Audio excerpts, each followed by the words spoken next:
Greetings and salutations, Ben here, and welcome to the Sunday Night Hang right here on YouTube, all part of the Googleverse. Happy Easter if you're celebrating. Happy long weekend with extra time off if you don't. That's the way it works. Awesome.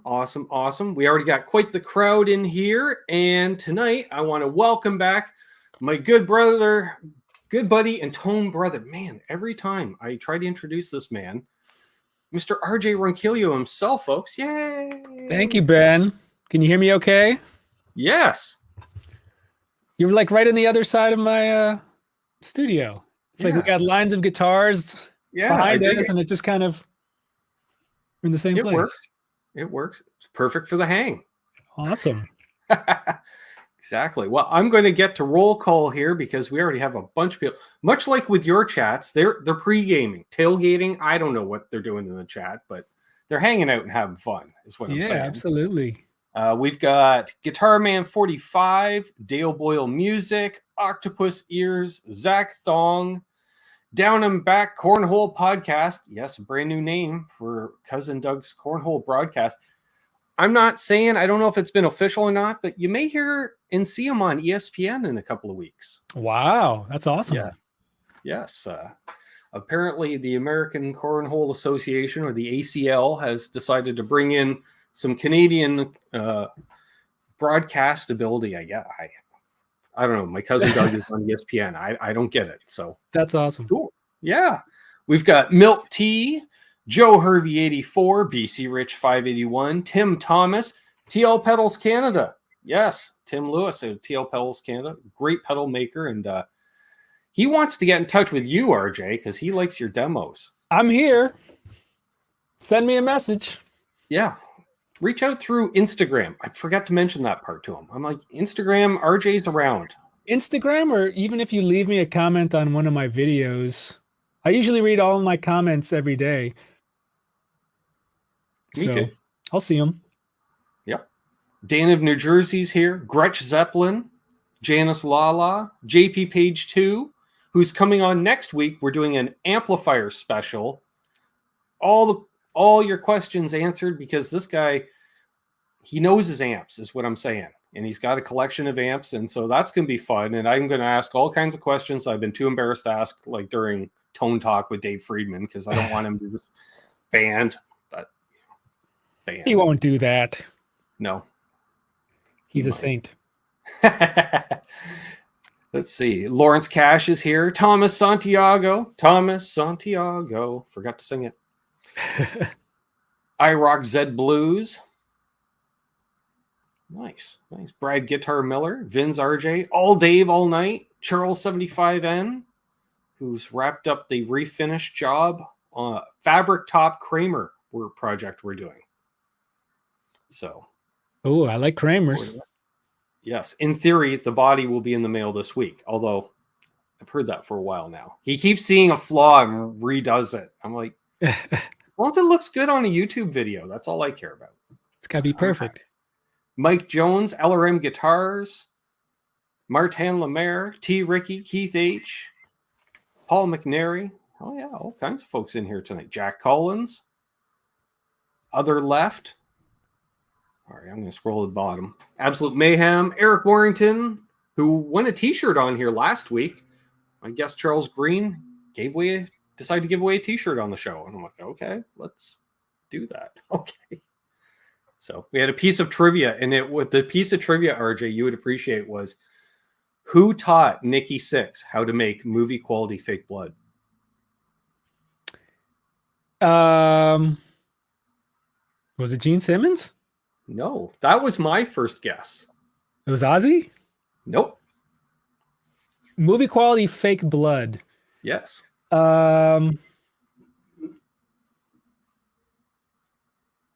Is at the time, part of their live stage show was Vince Neil would chop the head off Alice a mannequin Cooper with a chainsaw.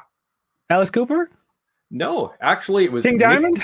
Nikki Sixx's girlfriend at the time, Lita Ford. Wow, what does she know about fake blood? Apparently enough to teach Nikki Sixx. That's interesting. Yeah. And Eric guessed it right and won a shirt. See, I don't know these things, but I learned something new every day. Well, this was the thing. Charles had he worked security, mainly the stage door at the Whiskey, between 80 up until I think 85. You saw a lot. Exactly. He saw a lot, and yeah, a lot of people that we're not worthy of meeting. They were like, "Hey, let me in because I don't feel like paying cover out front." Yeah, absolutely. Yeah. What's up, Chris from Coburg? And yes, RJ has a cocktail, and tonight I am going to try for the first time here.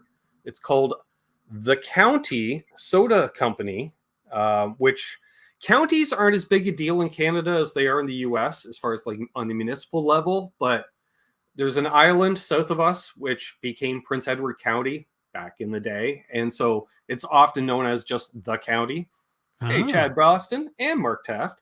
And apparently in lovely Picton, Ontario, there's now a soda pop company that says made in small batches, and they had a variety of, let's say, regular soda pop, and then they have a whole bunch of artisan ones that I'm interested in. And my sister and I found these at a mom and pop frozen food place the other day that's just down the road from me, and I've never been there. And so I'm quite curious. This is the root beer flavor, and they have like, when I say artisan, RJ, it's like strawberry and fennel. And see, I would like that. Yeah, I was like, I don't know what that would taste like in a pop, but I am willing to try it. So yes. I would definitely try those. Definitely smells very much like A&W root beer. Nice creamy root beer smell. Oh, that is good. I'm not I love root beers, but I'm not huge on really, really sweet root beers. That's not overly sweet. It's like watery, but in a good way. Like it's more refreshing, not watered down. Yeah, that's really good. I like my root beer medicinal tasting. And apparently it's like a rubber poly shrink wrap label. It's not a silkscreen label. Like it's the same label they would use on a bottle. Nice. That looks like an expensive can of root beer. Yeah, it was a couple of bucks, but that's pretty much the going rate, I think. So you said you had another one, or do you have another root beer? Oh, I just have a standard A&W as well, just in case I wasn't gonna, get crazy here. So what's your favorite soda pop as of late, as far as style? What's the favorite? What's your go-to style of soda pop? Pretty much either a root beer or an orange. Wow. Okay, so I'm kind of the same way. What is the best orange soda out there? Right now, Fanta, I think. Is there a difference between Canadian Fanta and US Fanta and European Fanta? Yes, I can say between the US and Canada, no. At this point, because I'll drink them on both sides of the border, and I don't notice a difference. Fanta in the US used to be a little sweeter, I thought. Similar to an Orange Crush, but yeah. No, they've dialed it back. Fanta, okay. Yeah. Or if you're lucky to find Blood Orange pop. That's really good. Ooh, yeah, I think I've had that once. Yeah. You find that in the grocery store, like Italian sodas. Yeah. I think, Pellegrino, was it Pellegrino? They make like a blood orange type of fizzy drink. Sunkissed, yes. You used to be able to get Sunkissed. Michael B. Wasn't that the Keith Richards drink was Sunkissed and vodka for like the longest time or something like that? Well, a Tennessee area drink is Sundrop and vodka.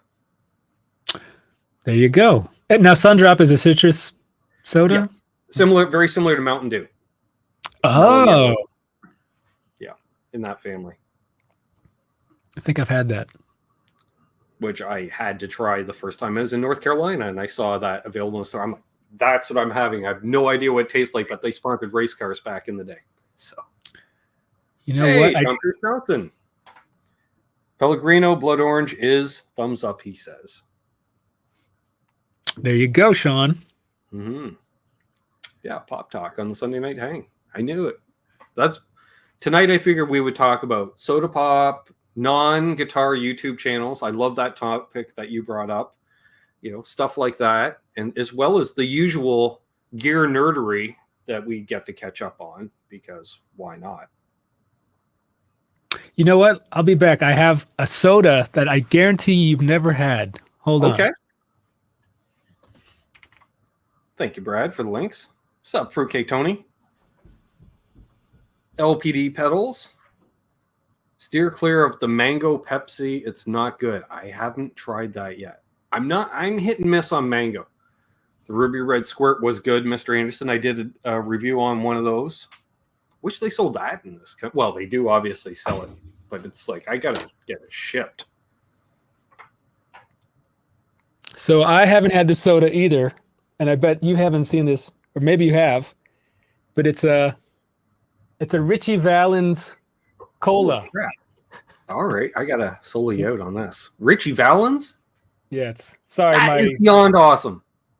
It's called the Soy Capitan Cola. No, I have not tried that. Where did I bought this? I think I bought this in Richmond, Virginia when I was visiting my sister. And Rocket Fizz. That's Tone Soda right there. Oh yeah. Oh, I had to buy it because it had Richie Valen's on the label. So yeah. Anyone ever had this? Richie Valen's Soy Capitan Cola? No? Rocket Fizz, yeah. This it's like a novelty shop, novelty soda place. Cool. It probably tastes awful, but the label was enough. Colas can be hit and miss. I find I always compare colas to moonshine in that if they rush making it, it has a bit of a burnt taste, like moonshine. If you run it too fast, it tastes burnt. Yeah.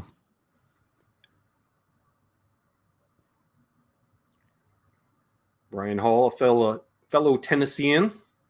He's always mentioned Sundrop at every soda review. He's like, "Oh, you got to get us a Sundrop." I'm like, "I wish I could. I have to drive 16 hours." I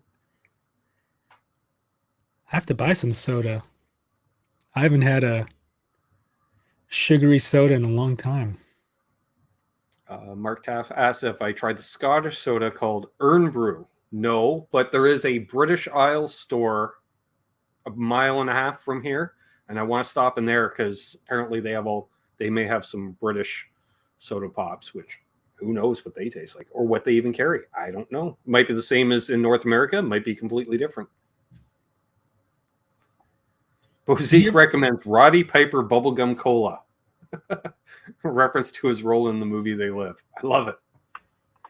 What is that? There's a Caribbean drink, like a Caribbean soda that's really nasty tasting.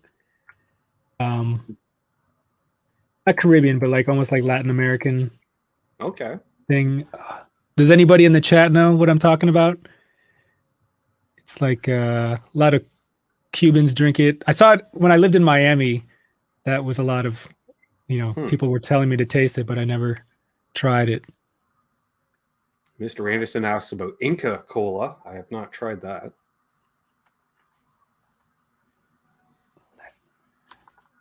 Grace brand? No. They sell that in the grocery store here. Grace Island soda brand. Is it Materva?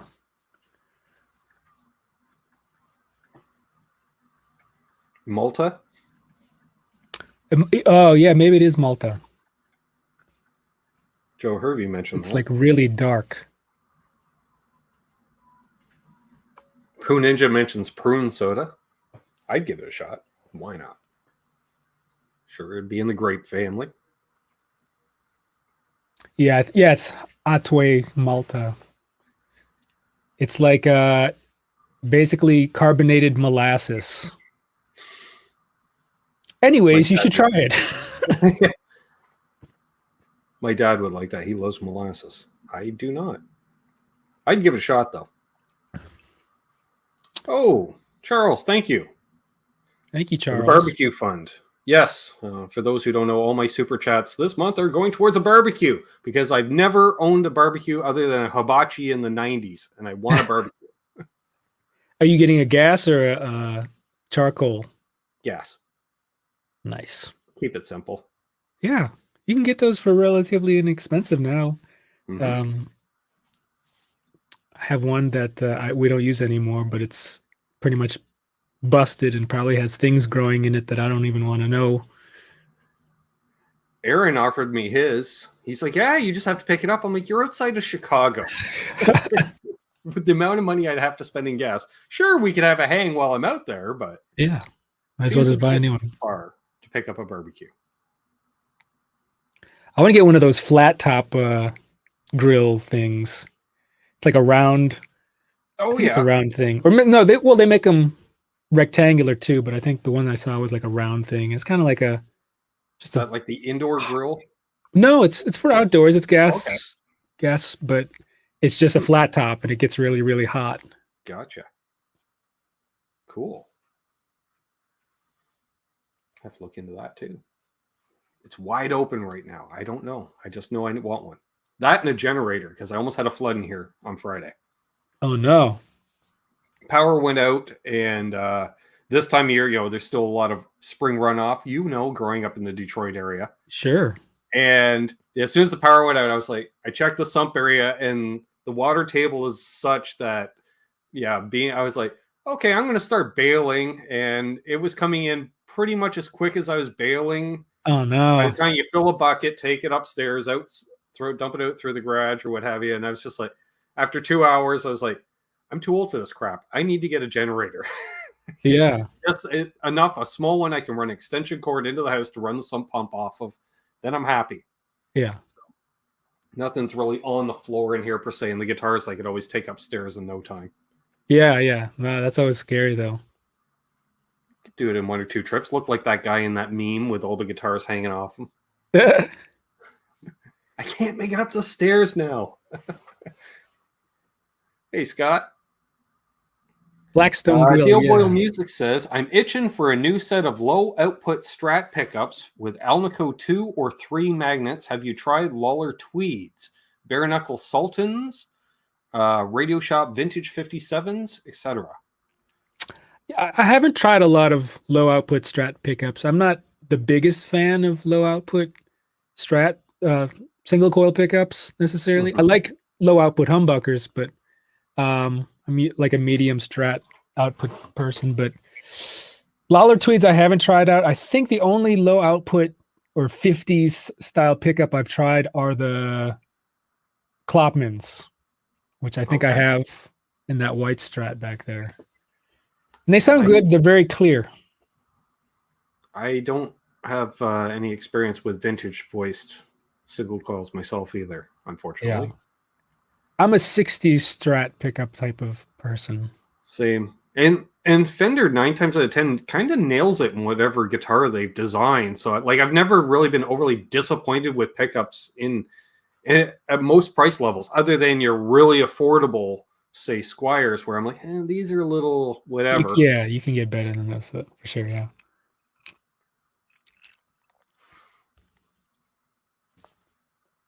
Favorite non-YouTube channel is Boat Zone, Bozique says.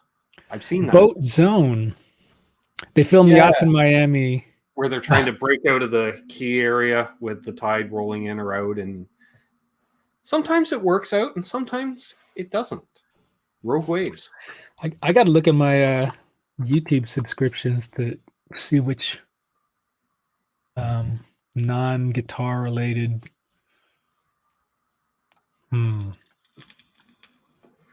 Depends on what I'm in the mood for. Like if I want to sit back and relax for a while, I'll watch a camping video because I've realized it's easier to watch someone else camp than it is to camp. And I like the outdoors, and I really like watching the outdoors as much as being outdoors necessarily with the bugs and sleeping on a small sleeping pad in a tent.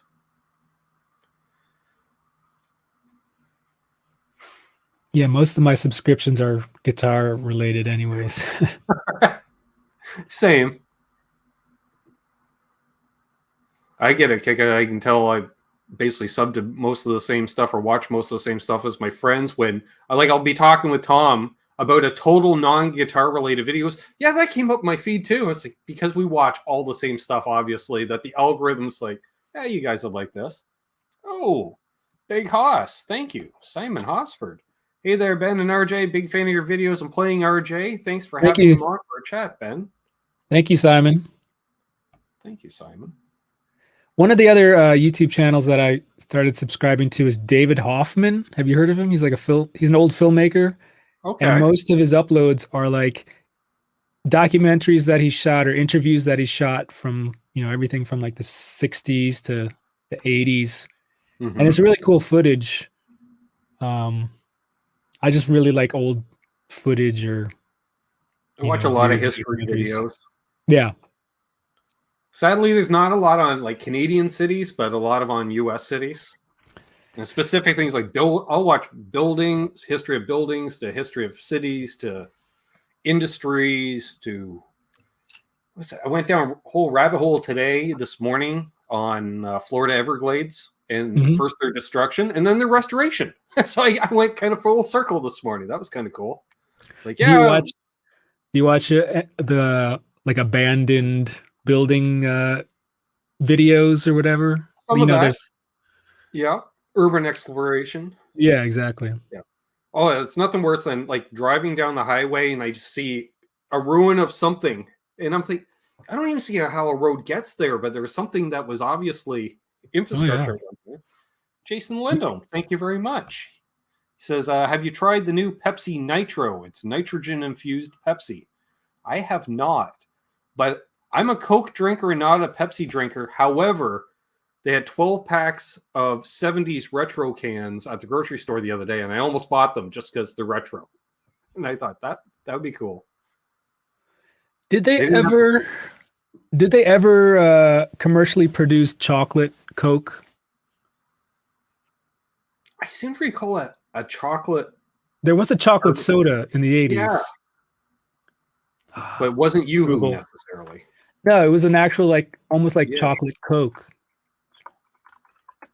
It does ring. I'm thinking maybe a chocolate seltzer when seltzers made that whole resurgence in the 80s. Oh, yeah. I think New York Seltzer made a chocolate version. That's who it was. Man, those things were great. I wish you could get those still. Huh. Cocoa Fizz? Never even heard of that. Mr. Anderson asked, did Canada have Crystal Pepsi? We did. We had both the clear colas. And I used to drink a lot of the clear Pepsi because at that time we sold Pepsi at the takeout restaurant that Milk Tea in the chat and myself ran. And we had Pepsi. And nobody bought the Crystal Pepsi. So Ben drank a lot of Crystal Pepsi. And that was when that weird time when they had like the half-liter glass bottles. With almost like a styrofoam wrap. It's like, hey, you can recycle these. Yeah, but they have styrofoam around them. That's not good. Orbits. Was that the one that had the little balls in them? Yes. That was weird. I remember that. I couldn't get my head around that. I was just like, no, this is weird. Big Wave Dave, thank you very much. Says, Adam Savage's tested or primitive survival tools. Yes. Yeah, I think I've seen some of those. I've watched tool restoration videos, or a lot of restoration videos. Car restoration. I watched some of those, especially a guy goes out into a field and he's like, yeah, this car hasn't run in like 25 years. Let's get it running and drive it home. Like Vice Grip Garage, for those who don't know. It's one of the bigger channels out there. And Derek is hilarious, and he's just relocated to just outside of Nashville, actually. He was in Minnesota before. And he's hilarious because he'll go on like eBay, RJ, and buy a car 500 miles away. Just fly in, buy some tools at the local store, and just show up and try to get this car running, and then drive it back with like, maybe it has brakes on one wheel, maybe it doesn't. You can always downshift. Wow. Yeah, and he's hilarious. My dad can't stand him. Why would you do that? He's wrecking cars doing that. You got to properly restore them. They've already been sitting in the field for a quarter century. All day, all night. He knows it.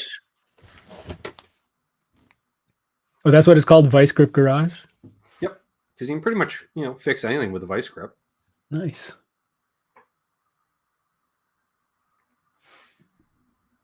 I really love fuzz. You do. Because you can use fuzz and make it manageable so it doesn't always even sound like fuzz. I never got into fuzz until maybe 10 years ago. Took me a while to appreciate it. My biggest thing figure out with fuzz is, wait, it sounds cleaner if you run it into a dirtier ramp. Like, that doesn't make sense when that happens. It's like, no, that doesn't make sense. It should be fuzzier. It doesn't. So it's a different kind of fuzzy. Less sizzly. Mm-hmm. Gear Junkie 35 says, seems you get more fuzz demos than anything. Love it myself. I have a feeling that it's just more manufacturers are making fuzz pedals or different kinds of fuzz pedals. I agree. I think a lot of pedal builders start with fuzz circuits and then branch out from there. Yeah. I don't know 10 fuzz pedals off the top of my head. King Tone fuzz #1 for me right now. Still depends. I still love my LPD Soleil fuzz, and then my TL Pedal Stinger fuzz, which is his take on ram's head muff with a mid control. Yeah, which I dig. So it's not so scoopy.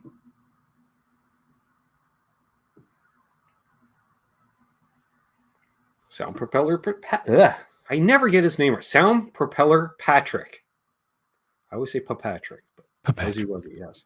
Jose, thank you. Just because Ola, Ben, and RJ. Jose Benito Martinez Jr. Out in LA. Hola, Jose. Good to see you. Dale Boyle Music. RJ, did you ever check out Platinum Blonde? I seem to recall that Ben mentioned this Canadian band to you a while back. I didn't. Maybe I'll put that in my history right now. Yeah, Canadian music. I was on a Glass Tiger kick the other day for some reason. Ooh, that's a good band.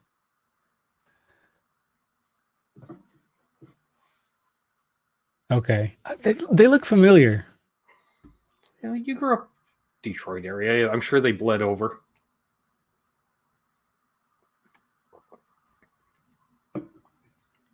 It's hard to describe them exactly. Are they an edgier Duran Duran, or are they a poppier, kind of a Motley Crue trio thing with keyboards added by the second album?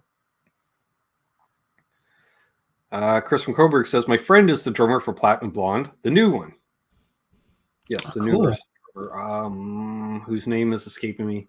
I think I'm friends with him through social media. I want to say Kevin Todd? Oh, that's not right. Could be, though. Is it a 3-piece, you said? 3, sometimes 4. Like, they went to 4 when they added keys, or actually, I think the bass player went to keys and they added another bass player or something to that effect. Because they were one of those bands, you would hear it and you're like, I'm hearing at least 4 instruments here. How are you going to pull this off live? Yeah. 4-piece. Okay. They're 4-piece these days. Good to know. Makes sense. My knees hurt, says Fuzzlord. Sure. I think I have 2 of their pedals. They make some nice stuff. Really cool graphics, too. Mm-hmm. Pineapple. Jason Lindholm says, Honeymoon Suite was a Canadian band? Why, yes. From Niagara Falls.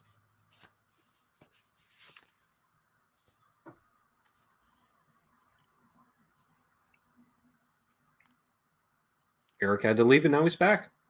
All right, that's cool. Who is your all-time favorite Canadian rock band? April Wine. April Wine. Yeah. Went down their rabbit hole again the other night too. Yeah. They literally started at their earliest stuff almost sounds like more 60s with a slight psychedelia to it, and then they carried on through the 70s, and then by the 80s reinvented themselves a bit again. Hey, Larry Mitchell, he mentions Rush. I can't fault you on Rush. Well, yeah. But for me, April Wine. What about Frank Marino? Frank Marino's good. It's not April Wine. By the 80s, April Wine had 3 guitar players going, and I was literally, because I hadn't listened to them through headphones in a while, what I thought were keyboard parts, I'm like, nope, they're just doing the old harmonized bits, a la Iron Maiden, Judas Priest, but 3-part to the point where it almost sounded like keys. That's awesome. Yeah. And for those who don't know, Larry Mitchell will be live later this evening on his channel. Awesome. There's a Sunday evening show and a Tuesday evening show. One electric, one acoustic. I can't remember which is which. I always forget. I just saw a video with Larry today playing at the Sweetwater. I guess it was a Gearfest Jam a couple years ago. Oh, very cool. It's 2020 maybe? No, 2021. I didn't even know that they... Yeah, so what's going on with Gearfest? Does anybody know? Yes, it's virtual again this year. That's what I heard. Okay. So, not that I was told directly or anything, but I think I read it in a chat somewhere. So it's got to be true. I thought. You know, Sundays are acoustics for a Larry Mitchell show. Oh, Dallas Guitar Festival. Maybe that's what it was. That makes sense. I see a lot of people mentioning Canadian bands here. Stevie G says I like to rock. Yeah. Let's see. Yes, Helix is Canadian. The band is Canadian, except for one guy. Levon. I won't be going to NAMM, Larry. I'm not going to NAMM either. It sounds like there's more people going to NAMM than I expected, though. Or lots of people are asking if people are going to NAMM. I'm sending Aaron to hang out with JJ as usual in NAMM, and they're going to come on that Sunday and do the show here, and they can do the NAMM recap without me having to fly out there. Awesome. So Aaron is going. Oh, yeah. He has to go just to talk to every pedal builder that's going. Just that's how Aaron rolls. No agenda, just the hang. I love it.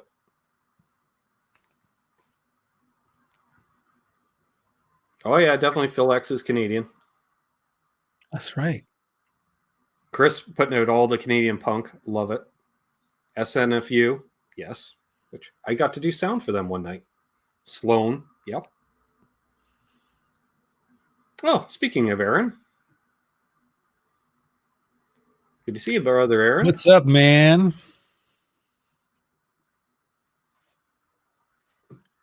Jason, yeah, it's a little chilly today in Nashville. Windier. Really? Yeah. I had to put on a jacket. You've been having a very pleasant spring compared to myself. We had one warm day, and I took Dad's car out, and that was like, it was in the mid-60s, and then they were threatening snow last night. I'm like, are you kidding me? Wow. Yeah, Okay, my friend that lives in Oregon, or Bend, Oregon, got snowed in a couple days ago.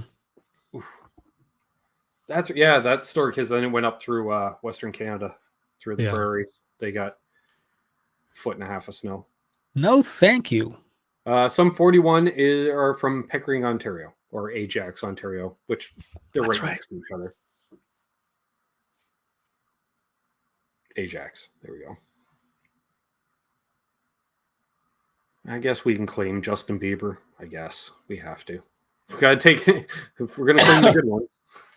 You know, I used to go to a metal club in Windsor when I was not underage, but 19, whatever the legal age in Canada was, and called California's. I don't know if you ever been out to Windsor. I remember California's when I briefly lived in Windsor myself. Never went there, but I walked by there enough times.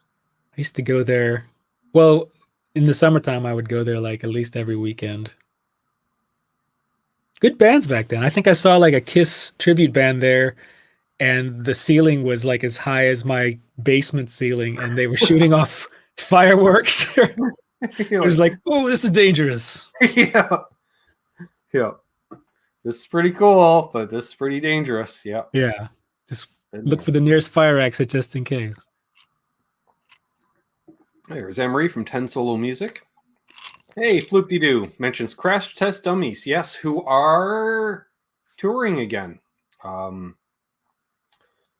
Friend of the family, I guess. His dad was friends with my dad, Stuart Cameron, who was playing with the Sadies until they kind of split up recently due to the passing of Mr. Good, Dallas Good. Hey, Steve Anderson. But Stuart's one of these guys that plays in like 3 or 4 Canadian bands from the 90s, and he just plays in all of them. It's kind of the ultimate super sub in many ways. Oh, yeah. I think he talked about him before. I'm sure Stuart's done work down in Nashville. I just met him. It was funny. When I met him, we were both 18 years old. He was touring, playing with his dad, who was a legendary Celtic music from the East Coast player. And Stuart was playing guitar, I think, for him at the time. And he's like, hey, can we go over to your van? I got a cassette of my band I want you to check out. And it was band Sunfish, who had a couple of hits in the early 90s in Canada. And I was like, wow, this stuff's really cool. It was strictly alternative music that you just didn't hear on the radio at the time. And it's like, wish you luck. And he's turned into quite the career. That's awesome. Playing with variety acts. Larry Mitchell says, I dig your demos, RJ. Thank you, Ben. Got to run do my show. Thank you, guys. Have a very cool show. See you, Larry. I think the last time I saw Larry in person, we were leaving the Gibson party the night before 2020 NAMM started. We poured Aaron into the back seat of the vehicle. JJ was driving. I decided to go live because, that's how I roll during NAMM. And we pull up to a stoplight, and as I'm live, Larry's walking across the intersection. JJ puts down his window and goes, hey, Larry. And Larry looks up, waves. And then as he comes around, I put down the window. I'm like, hey, Larry, say hey to YouTube. He's like, hey, Ben. Hey, YouTube. I'm like, that's NAMM right there. That's NAMM in a nutshell. Exactly. Aaron doesn't remember that. This was before the Gibson party or after the Gibson party? It was after the Gibson party. Oh, okay. Oh, yeah. Open bar. That was fun. I remember. I didn't go. I don't go to the parties at NAMM. I'm too tired. Rhett was there, I remember. I know. I remember. Mary Spender came up to me looking for Rhett, acting like I knew Rhett and her. It's like, where's Rhett? Like, hi, nice to meet you too. Again, may have been an open bar. 10 Solo Music says, I had no idea Neil Young was from Canada. Oh, yeah. Emery, I have an amp that belongs to you.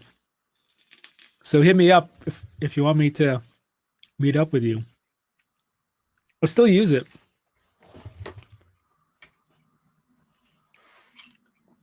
There's Brad Miller with all the links tonight. Just telling people in case they live under a rock, check out your channel and Larry's channel. I agree. Yes, the MG.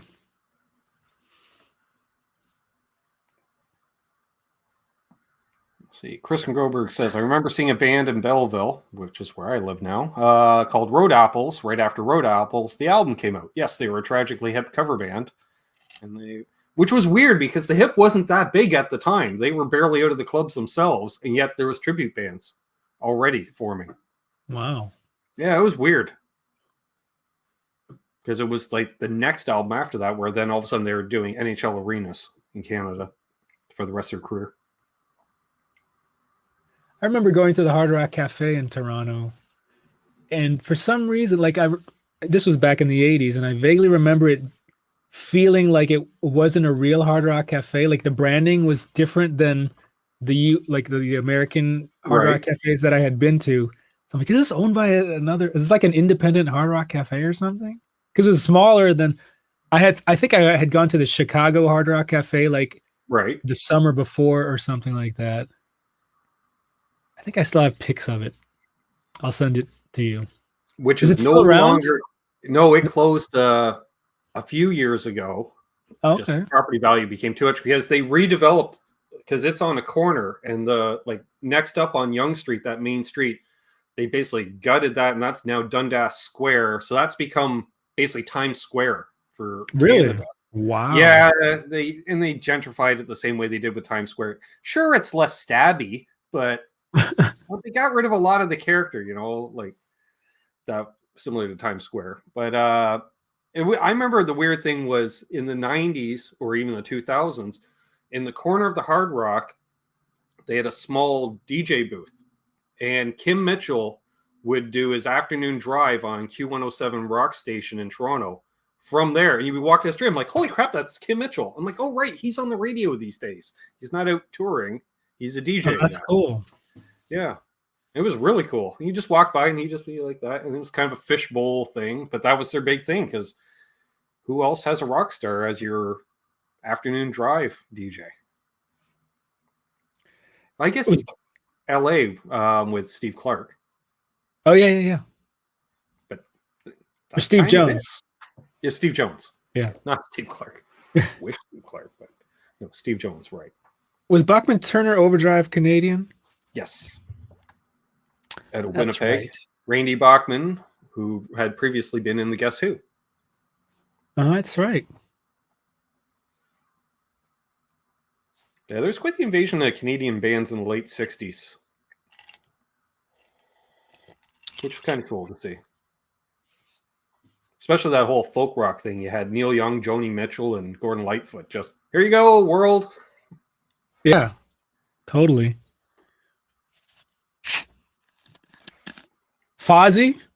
Is that a Canadian band, technically? Well, I don't know. Chris Jericho's just Canadian.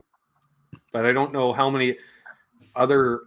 Then again, he has a few pro sidemen, so I wouldn't be surprised, because it seems like half of them are Canadian. Yeah.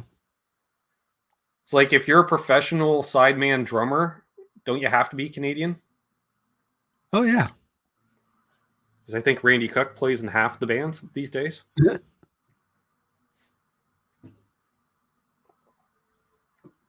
Yes, Bruce Coburn.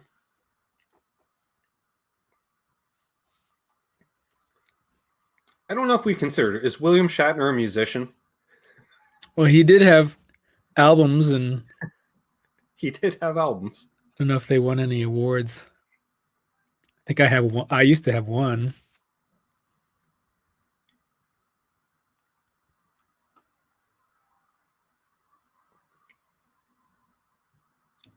I see Chris is mentioning Canadian clubs, which I saw our friend Albert Bouchard is coming up and playing at the Alma Combo in July. Oh, that's awesome. Yeah, I'm going to try to make it up for that. That'd be cool to check out. Plus, I've never actually been to the Alma Combo, and now that's reopened, I would love to check it out, because it's world class. Because right before COVID, they had shut down, had just gutted the place, and Eddie Kramer had been there to redo the whole sound system, as well as it's now so you can video system, sound system, so you can basically shoot a concert DVD, if we still made concert DVDs, but you could shoot one there. And that was the idea, I guess. The last time I played in all right. The last time I played in Toronto was at it's called Rebel nightclub or something. It's by the water, or it's like right on the water somewhere. I think it's literally a nightclub, but they had Stone Sour did the concert there, and it was during the winter time, and I remember looking out at the water, and there are all these cops walking on the ice, and apparently they found the dead body like just on top of the ice. Okay, so Doug Strong out of Hamilton, so it was the docks, and then Chris McCarthy goes, the Rebel is terrible. Yeah, it seemed like a nightclub. It was the weirdest venue. You know, you could, in the back of it there was like tables and booths and stuff, and like, why are they having like a hard rock concert here? Yes, Billy Baloney. Fender is making custom shop guitars made from wood from the Elmo combo, which I'm curious what wood that is, because the current Elmo combo is not the original room. It's now upstairs from the original room. Although they did take some wood from the original stage and incorporate it into the new stage. So technically you're playing on the same stage. So is it from the stage? It's wood from the actual stage? It must be wood from the stage. Not the bathroom or anything like that? Yeah. I have no idea. Ah, yes, the fake palm trees. Because it's the Elmo combo. Chris admitting he has a bar stool from the Elmo. That's impressive. If you can walk out with a bar stool, like, that's not just stealing a glass. That's a bar stool. John B says, ever been to the Bovine, which would be the Bovine Sex Club? Yes, I played the Bovine Sex Club. Is that in Toronto? Yep. Basically, Queen Street clubs, they're much like, I guess, a lot like Broadway, Nashville. Just those, long, narrow bars where the bar's down one side, stage is at the back, and or the stage is sometimes at the front. You hope it's at the front because you can just load in right there. And the Bovine, it's in the front. You're literally playing in the front window, essentially.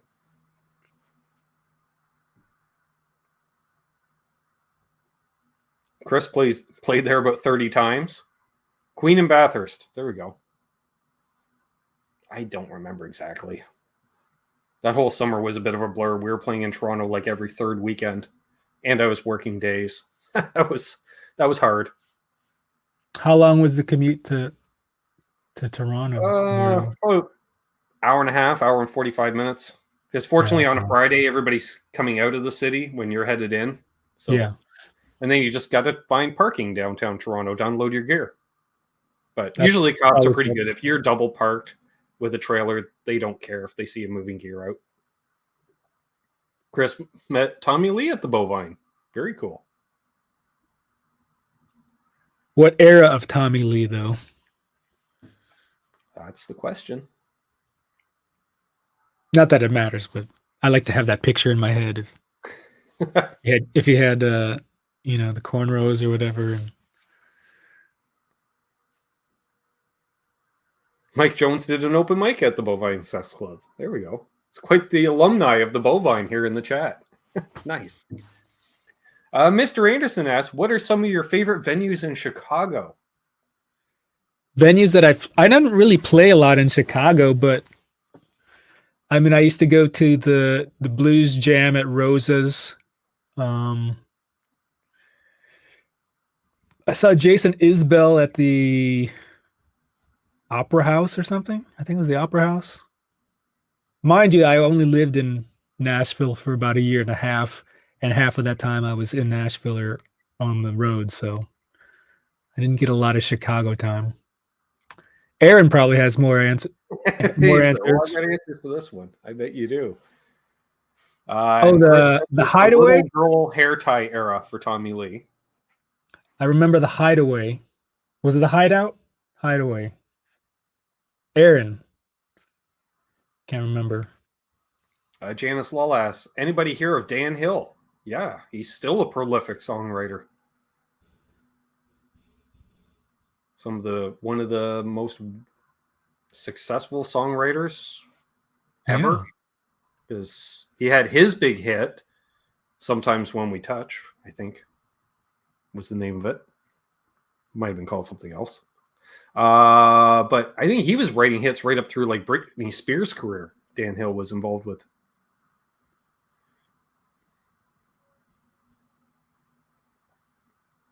Yes, there was a time through the 80s and 90s where there was a lot of kingmakers that happen to be Canadian, like David Foster.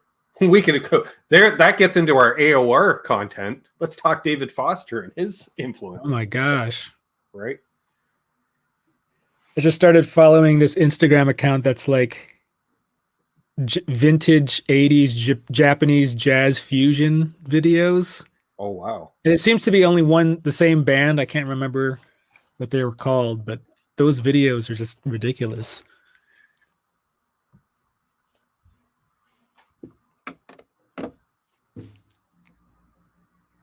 Let's see. Alan's Guitar Channel has a question here. Are the venues in Nashville mostly country? Is there a rock scene?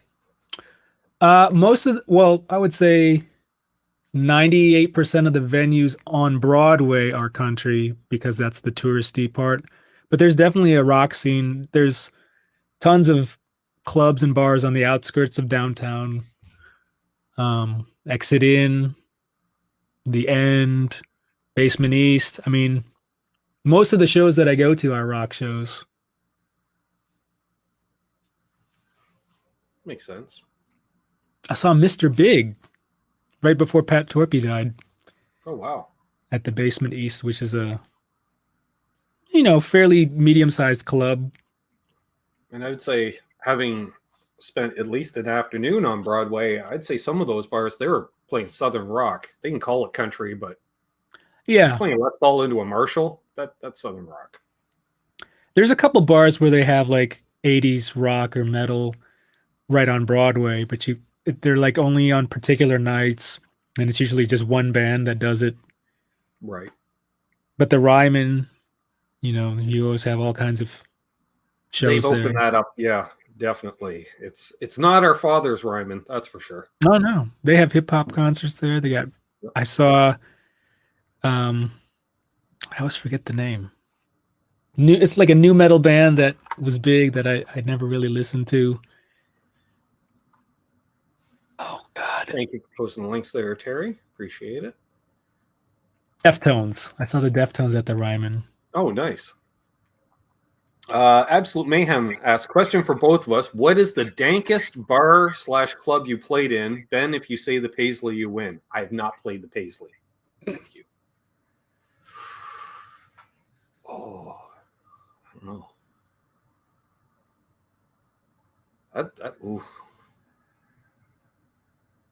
I don't know. Half the bars downtown Belleville, where they equally smell like BO and urine when you walk in for load-in. Nice. But they're the places that have the live music in town, so hey.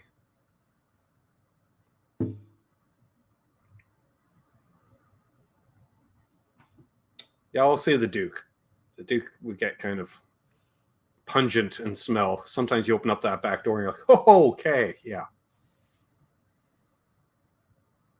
That's also the place where we're playing in the middle of a set, and I watched a crack deal go down openly at a table. Just right there. Ooh. I'm like, hey, that's happening. All right. Yeah. Played some great places, RJ. Yeah. You ever played the opening of a gas station, though? No. See? Ah.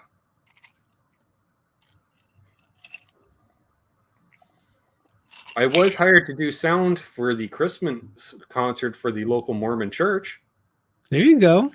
That was interesting. That seems like it's a big production.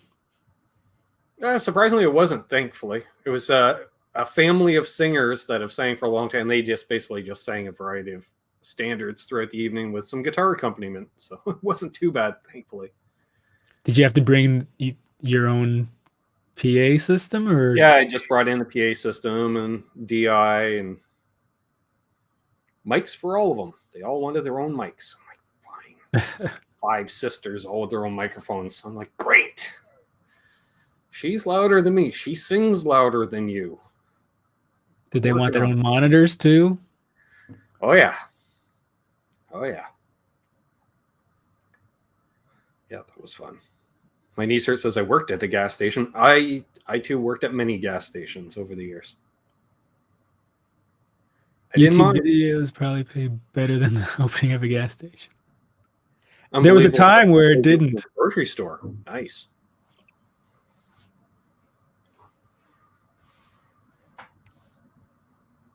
Floopty-doo says, when I went to Nashville, the bars on Broadway were full of drunk tourists requesting the same songs. I got a little annoying. Then I got drunk. Oh, yep. Yeah.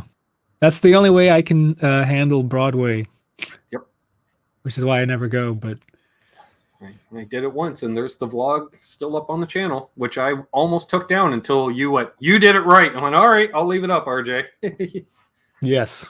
If the Nashville resident gave it the seal of approval. It's different now. I haven't been there. I haven't been to Broadway proper in like 2 years, so I really have no place to say it. But from what I've seen, is it's way more crowded. It's crazier, a little more crime. So it was definitely crowded. That was a Saturday afternoon, and they had no idea that NAMM was happening. You could tell. Was it sunny? It was a nice day out. Yeah. Oh yeah. Forget about it. That's going to be packed on a Saturday afternoon. Yeah, there's a lot of bachelorettes. Yeah. Now, I think there's getting to be more bachelor parties now. Well, guys generally go where the women are, and you got a bunch of women letting loose. Yeah. Let's see here. Unbelievable asks, is RJ writing? What style? When will the songs be released? Well, I mean, most of the writing I'm doing for me is kind of what you hear in the demo videos. Right. So it's kind of that bluesy influenced stuff. Which I enjoyed that how I quickly make a backing track video. That was really cool. Yeah. It's cool. I have a lot of those loops from Yurt Rock. I think they were a different company before, which I had bought some of those loops too, but it's easy to pull up like a cool drum loop. Mm-hmm.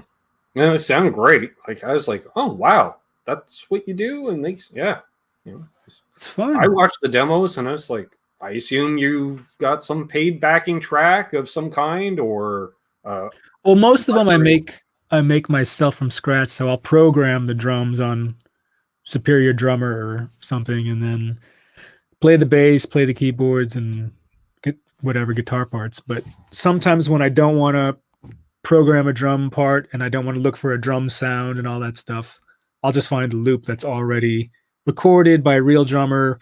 It's already mixed and everything, so I don't have to do anything to it. Sure.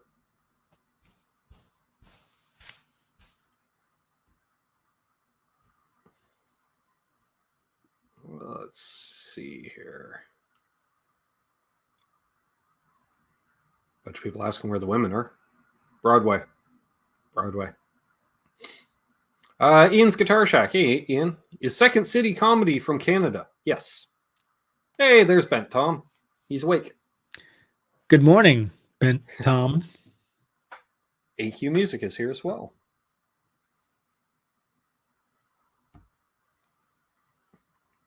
Nice. Bo Zeke has a good question here. A lot of you YouTube guitar guys seem to congregate in Nashville these days. Do you know or hang out with any of them? Or do you guys all hate each other because you're technically each other's competition? Well, I don't know if it's that the YouTube guitar guys come to Nashville, or there's so many guitar players in Nashville that there's bound to be people that do YouTube out of that group. But I hang out with most of them, at least the ones I'm friends with. We all get together for hangs and dinners and all that stuff. So it's not a competition. Nah. Hey, Polly Walnuts. Unbelievable asks, your favorite moment when touring? My favorite moment when touring was probably the first big tour that I did was with Ricky Martin in 2007. And I played in Orlando, Florida, and my parents were living in Daytona Beach, Florida at the time. So they came out to Orlando and, they got a hotel and were there just to see the show. And that was the first time in a long time I think my parents ever saw me play live, probably since, well, I think they might have seen me play with the reggae band once, but that was definitely the first time they ever saw me play in an arena. And, from where I was standing, they were close enough where I could see them the whole show. So that was pretty cool. Awesome. Oh, Aaron with like the industry question. Worst backline you've ever had? Oh, I don't know. I probably had some kind of solid state Fender that was half broken. Had red knob, one of those red knob things or something. I can't remember. Okay. The worst backline I've ever had was probably an amp that didn't really work, or the speaker was blown or something like that. I asked for a half stack once at a show and they gave me a Blues Junior. Well, you should get a tube amp. 3 songs and the amp fell apart after 3 songs. Oh no. It vibrated itself apart. Yeah. We're playing in drop C. It's just not going to handle it at stage volume. That's crazy. Yeah, I don't know what they were thinking. He tried to send me a repair bill. I declined. Wow. I forget who supplied those amps. All right, Joe, have a good night, my friend. Better than being handed a crate solid state, Ripley says. Well, the crate solid state might be able to handle that drop C better. Yeah, there was a lot of crate half stacks around the music scene when I got into it about 10 years ago. I will say that. Hey, Boner Jams. He says, drop C. That's what I'm talking about. Yes, co-host of Metal Wednesdays, the last Wednesday of every month. Nice. Boner Jams and Jay Hannon.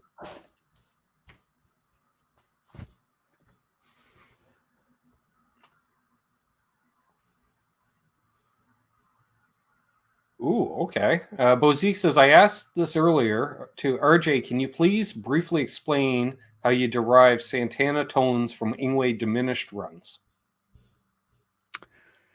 I wouldn't call it a Santana vibe. I don't know. It's just not, now that I've been kind of learning more about gypsy jazz, I almost feel like those Ingve diminished runs are really just Django Reinhardt runs. So it comes from like a flamenco thing, which, you know, you could, the long way around, you could associate Santana with flamenco, but it's it just has that kind of Spanish feel to them, Mediterranean thing. I don't know. Well, there's an interesting one from Mayhem. What is the most number of guitars you played in one night on stage?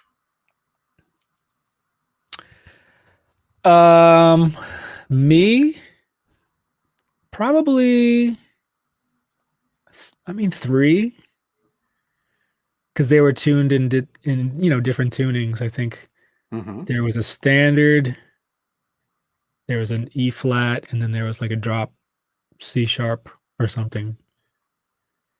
Okay. I think. Boner Jams asks, favorite metal guitarist? Gosh, I mean, metal is such a broad genre nowadays. Metal guitarist. I don't know.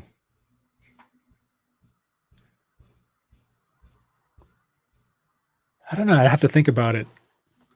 I have to sort through my filing cabinet and what I've been listening to.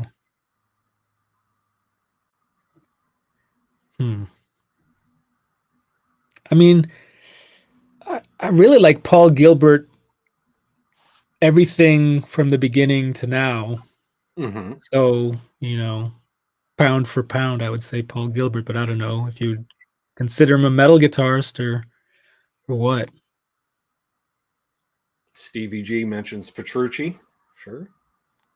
Matthias Eklund. Sure. Good players. Ooh, unbelievable ass. Favorite pedal for live gigs and why? My favorite or my most used? Let's see.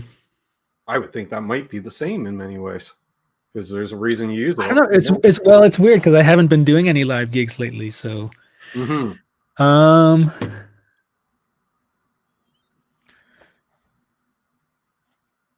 don't know. I mean, the JHS double barrel was an overdrive that I used a lot, and I could always count on it. Like I knew how it would sound through any amp, but I don't use it anymore now. Ooh, Bethalco. Thank you very much. It says, evening, Ben and RJ. Big fan, love your channel. Question for RJ. If you had to pick your Swiss Army knife guitar, your do-it-all axe, which is it? Right now, I would probably say my Gold Top Les Paul that I just got, just because I'm comfortable playing everything with it. Clean to, heavy stuff, rhythm, lead, country, metal, whatever. And before that, I would probably say Telly, but there's something like I can kind of get a twangy thing out of this Les Paul. So, that's true. Yeah, it does sound really nice, and it does have that vintage voice to it. So it is chimey and can do a lot of single coil type stuff. Yeah, exactly. Unbelievable says, does RJ have better forearm tattoos than Ben?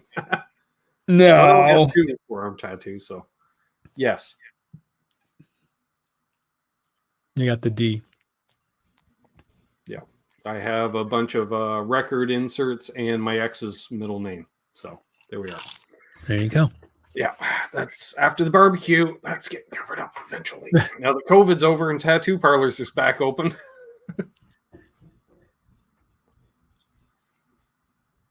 The gold improves sustain. Yes, Floopty-doo. The gold does improve sustain. Let's see. How about Doug Strong? How often is the turnover on pedals for someone who I assume gets sent more pedals to review than anyone could ever really need? Well, I'll tell you exactly how many pedal demos I have right now in the queue.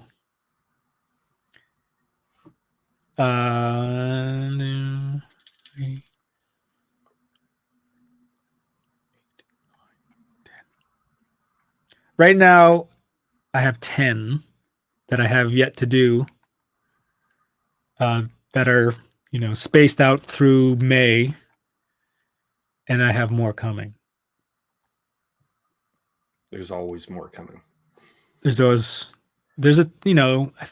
Last year there was a time where I was getting a pedal every day for like a good solid month. So it gets...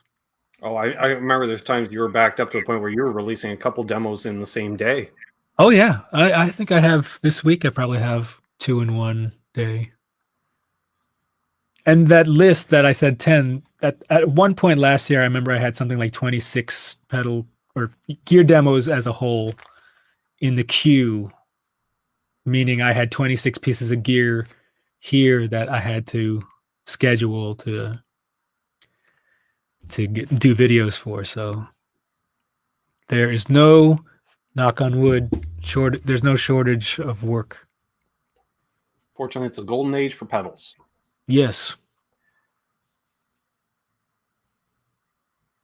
Okay. Thomas Moore, hello and welcome to the channel. Says, how do you compare the new Les Paul to your PRS single cut? Are the close or just way different? I assume that'd be the Nags. Well, I do have a PRS, do you have PRS right there. Right there. Okay. Totally different. I mean, I love the PRS, but it's nothing like a vintage style Gibson Les Paul. It feels differently. It sounds differently. It plays differently. The PRS is a very comfortable guitar. It sounds great, but it doesn't sound like a late 50s Les Paul. Mm-hmm. I hear you on that.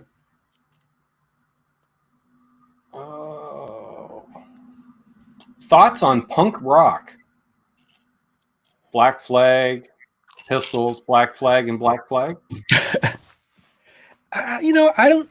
Compared to all of my friends, I wasn't the biggest Black Flag fan.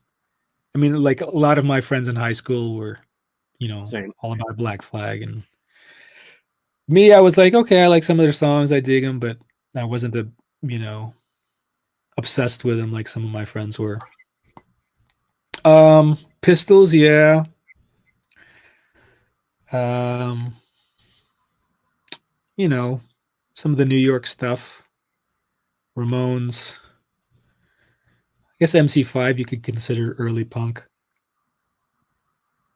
But See you, Dale I don't know. Boyle. I go through phases with punk rock. I get it. I love the Ramones. They set the standard for me, and I went, okay. Because they were so much tighter than a lot of other punk bands. So if you're too sloppy, I couldn't handle it. And Clash, definitely. Misfits. Aaron apparently has a serious question. Sure. With your dog's willingness to burrow under blankets for warmth, how many times have you nearly sat on one? No, they're smart. If I come close to like sitting on them, they'll move. Billy Idol fan? Yeah. Same. I mean, I bought 2 of his records growing up. I remember I even went and got their Gen X album just to check that out. And then, yeah, a lot of Billy Idol stuff. Oh, Boner Jams. Thank you. Says, RJ, you played with Stone Sour? Jim Root is my metal god. Corey is just a god. Can you discuss a little about what you did with Stone Sour? Sure. So in 2018, I got a call to fill in for Josh Rand, who was one of the guitarists in Stone Sour. He was having health issues, and they needed somebody real quick. And it actually, there was 2 guitarists that filled in. One of them was my friend Jonah Nimoy, who was actually the grandson of Leonard Nimoy, but amazing musician. And he lived in LA, and he was able to fly out. He had 24 hours notice and had to fly to like South Dakota or something and play the first show. So he did the first week or 5 days or whatever, and then I kind of, it's like a tag team thing where he tagged me in, and I think I flew into Minnesota or something, and I had a sound check to rehearse the set, and then that was it, and then play the show. I think the first show was actually right outside of Detroit, which was great.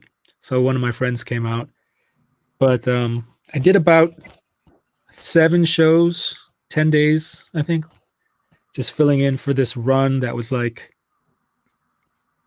Michigan, Toronto, Montreal, Milwaukee, just like that whole kind of Rust Belt area. And that was it. So really kind of stressful just learning all those tunes and all those riffs. It was fun. It's probably the funnest I've ever had playing live.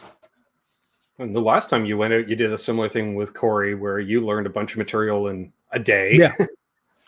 Yeah, that was for Corey Taylor's solo project. And luckily, I think we did 3 or 4 Stone Sour songs. So at least I knew part of the set already. Right. Boner was asking, what was your favorite Stone Sour song to play live? My favorite or the toughest? Actually. I'd say, what was the toughest song and what was your favorite? The toughest song, I have to look at the set list, but 30 150 or something. I can't remember the name of the song. And my favorite song to play live was the first song. What was it called? I'm so bad at these song titles. I get it. I gotta look. I have a playlist. I was learning. I'm terrible to the point where I would have set lists written out for a band with One Day to Live, where we did mostly originals and some covers. And I remember we would have literally the only way I'd know the song was it was listed as Five Finger Death Punch because I knew it was a Five Finger Death Punch song. And then when we started playing a second song by them, they literally had to put on the set list the other Five Finger song. That was the only way I would remember the two songs because they'd call it a song title. I'm like, I don't know what that song is. Like, you've been playing it for a year and a half. It's like, it doesn't matter. Yeah. Yeah, I don't know song titles. Unbelievable is asking what guitars you played with Stone Sour. So I brought a borrowed Les Paul style guitar from Rock and Roll Relics. That was my E guitar, E standard guitar. Mm-hmm. And then I bought that Music Man Petrucci JP16 with the Floyd. That was my C sharp guitar or something. And then I borrowed one of Josh's because his gear, I played through his rig and his gear and everything. So his guitars were there. So I could have just used his guitars for the entire run, but I think I played one of his gems for one of the songs. Nice. And his it was weird, like he likes his action really, really low. And one of the solos I was taking, I was doing something higher than I guess he would normally take it, and I bent up high, and it totally fretted out because the action was so low. So I'm playing this solo, and I go for this bend, and it's like, eep, and it just stops. And I'm just like, oh, okay. So make sure you before you play a new guitar, make sure everything works the way you want it to work. Josh's amps were the HK. Hughes and Kettners. I don't know which models they were. Nice. Didn't you just trade a guitar with Josh as well? No, it was with Christian, the other guitarist. I gave him my 80 Silverburst Les Paul Custom, and he gave me the Charvel Jakey Lee. Right. I think you won out on that. Just saying. I think it was equal. Yeah. I'm not a fan of Silverburst. Huge fan of Jakey Lee's guitar. There you go. Yeah. Plus, it's unique. There's nothing else like that with the way the pickups are. There's something like, and the thing is, like, I never played it. He just told me about it. Actually, he never played my Silverburst either. So we just kind of described it enough for us to make the trade, and we trusted each other's judgment. And like, this is the neck on the Jakey Lee is awesome. My knees hurt says, Law says you must own a pointy guitar. What do you choose? At this point, I would probably get like a Carina Flying V. Nice. Wouldn't mind an Explorer. Want something for that type of tone. They do have their own tone. I think it's just that body shape and mass. Body. Yeah. Let's see. What do we got here? We'll go for a little bit longer here, folks. We'll go to the bottom of the hour. Any last minute questions? Get them on in here.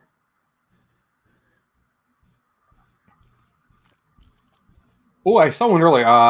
What was it? When demoing pedals, how often are you surprised by a pedal and then it ends up going on one of your main boards? Pretty more often than not, actually.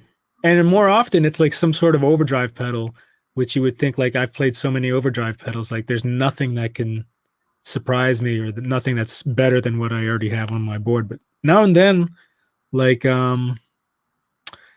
see, here I go. I forgot the name of the pedal, but it's this company in Mexico, and they made a pedal that's like half of it is a Klon type of pedal, and half of it is their Tube Screamer pedal. And they're different enough to where they don't sound like a stock either or, but they sound really good. So I put that on my board. Let me find out what it was. But Unbelievable was asking your favorite LPD pedal. I mean, I use I almost use all of them at some point. The 108 I really liked. Yeah, the one I was teasing about the last time you were on. I'm like, oh, you need one of these. And I called it something else at the time, and then it got rebranded. Yeah, I put actually, sorry, the 109. Why did I say 109? The 109 I actually put on my board. I replaced the 87 temporarily because I don't really need the 87 tone much right now, but the 109 I can use for a lot of different things. That's what I was going to ask you about. Oh, mayhem! Thank you. $4.20 just practicing for this week. I see what you did there. Nice. Oh yeah. I noted in one of your videos recently you had a Marshall half stack in the background. What was that? Well, I still have it. It's just for show. So I have it's a 100-watt plexi reissue that's been modded by a guy named David Bray, who I think is on the West Coast.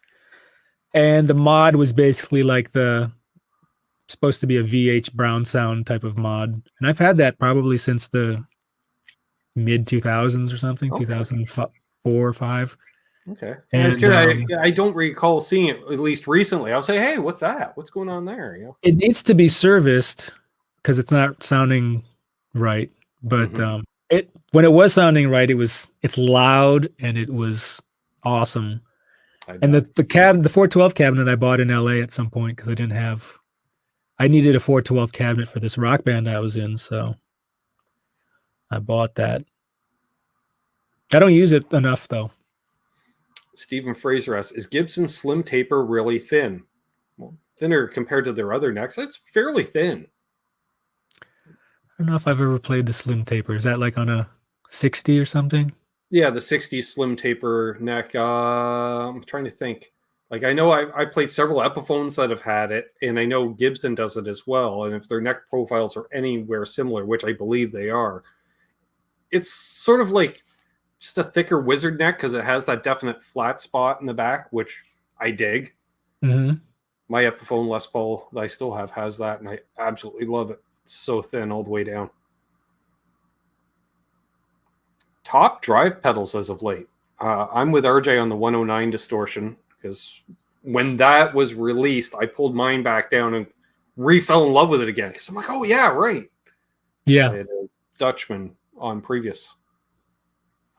I like also the J Rocket Jeff Mod Archer is something I turn on all the time for like a low gain thing. What else? You started just the other day. It was the Ombre. Oh yeah, that's a good one. That was nice. J Rocket El Ombre. Yeah, I dug that. I watched a few different because that was the day it came out, and I made a point of, because I was like, I watched your demo and watched friends over at Flipside Music. Dylan did a demo on it, and I was like, wow, he used it on a bass too and stuff. And I was like, yeah, damn. The thing is, they describe it as like the Billy Gibbons sound, but I didn't get that from it. Mm-hmm. Like for me, the like Mythos makes the Chupacabra, which if anyone knows Zach, he's a huge Billy Gibbons fan, so he like really dissected that sound. And to me, that is more of that sizzly, fuzzy Gibbons tone. The El Hombre just sounds like a really great overdrive kind of distortion thing. It kind of does that fuzziness, but it's almost like a smoother, almost like a Dumbly type of thing. Mm-hmm. Flip-to-Do says you need a Magnetone for that sound. Magnetones are great amps. I need to get one. Hey, Dane. Dane from Zim's Guitars. Really cool shop there out in Arizona. And friend of the channel. He says, love your video on the Rockman. When one came into his store, he bought it, and he still has it. Awesome. Hold on to it. Yeah. Michael Chris was asking, are you still buying Rockman gear? No, but I do have a distortion generator that I have that I don't use. So yeah, I'm not, I think I'm good. The sound is there. I'm good. I use it on recording sometimes on sessions. Nice. Boner James says, last question. Thoughts on the Quad Cortex? Never played it.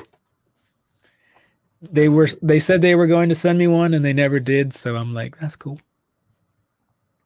Yeah, and of course, Down and Back has to mention he's seen Billy Gibbons play live. Yeah, because I couldn't go that year to the NASCAR race, and he played the pre-race concert. Somebody wouldn't let me go. Not going to get into that. But anywho's, got to see Skinner the next time I went, though. There you go. I think Billy Gibbons is in town. Can't remember. It was kind of fuzzy. Well, let's see here. Unbelievable asks, for the money, is there a better amp on the market than the PRS MT15? How much is it? I don't know that amp. I PRS MT15. Let's look it up. That I'm not sure on. $749. That's a good price. I've never tried it, but for 15 watts. I think if you're an at-home player. Okay, so it's Mark Tremonti's 15 watt. You know what? It sounds interesting, and I'd like to try it out, but I haven't played it. But if you're just jamming in the basement, I would assume that would be fun. Mm-hmm.